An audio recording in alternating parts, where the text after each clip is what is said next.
संभव है इसे इसी साल लागू किया जाएगा। दिल्ली की जनता ने इसका कड़ा विरोध किया है।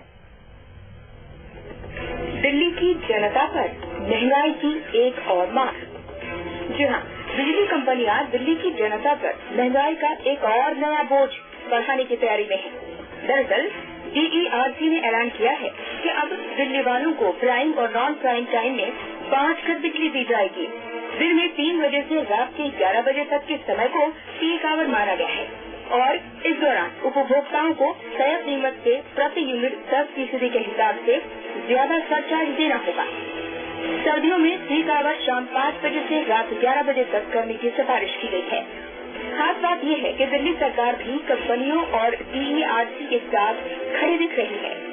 ये प्रपोजल था और ये पूरी दिल्ली के उपभोक्ताओं के लिए भी कि जो अगर वॉशिंग का और दूसरा काम जो है वो 8 बजे या ऑफ पीक आवर में अगर वो करेगा तो उसको इतना कम बिल देना पड़ेगा। और ये इसलिए किया जा रहा है कि लोगों के ऊपर बोझ कम पड़े।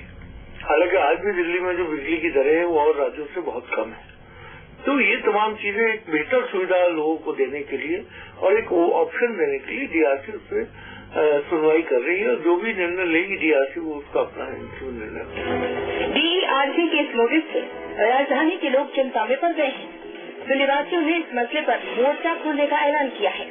ऑलरेडी 26% बढ़ा, फिर 32% बढ़ा, उसके बाद फिर 5% बढ़ा, अभी 3% तो भी पिछले हफ्ते 10 दिन पहले ही बढ़ा है। इतने रेट बढ़ने के बाद अब तो रेट कम होना चाहिए, लेकिन इसके बावजूद भी ये कंपनी जो है दोबारा अपनी पिटीशन डाल रही है रेट बढ़ाने के लिए। तो हमें तो कोई वो अंदाजा ही नहीं है कि DERC क्या करने वाली है या दिल्ली सरकार इस पर क्या विचार रखती है। एक चीज श्योर है कि कंज्यूमर्स को यकीनन नुकसान होने वाला है और कोई ऑप्शन नहीं है हमारे पास। इतना ही नहीं, अपार्टमेंट में लगी लिफ्ट के इस्तेमाल में खर्च होने वाली बिजली की दरें 24 घंटे पीक आवर के तहत वसूलने की तैयारी है।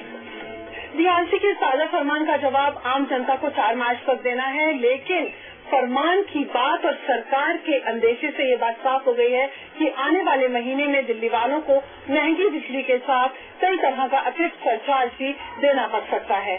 कैमरा पर्सन लक्ष्मण के साथ इस समय दिल्ली से मैं पूनम मेहता द्विवेदी। और